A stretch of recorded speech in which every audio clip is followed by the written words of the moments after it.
Congratulations sa akin, no?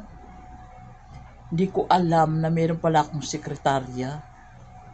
Sekretaryang pala desisyon sa buhay ko. Galing, no? May mga tao palang ganyan. Inuunahan nila yung mga kapwa nila. Sila na nagdidesisyon sa buhay mo. Siguro ang sabi nila, baka mapagod ka. Kaya sila na ang gagawa ng paraan at magdidesisyon sa buhay mo. Magaling, no?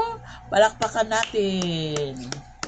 Palakpakan natin yung mga taong pala desisyon sa kapwa nila. Congratulations, ha. Sana masaya kayo, ha. Kasi ako, masaya na rin. Gusto ko na rin ng tahimik na buhay. Kung pwede nga lang hindi lumabas ng lungga, gagawin ko.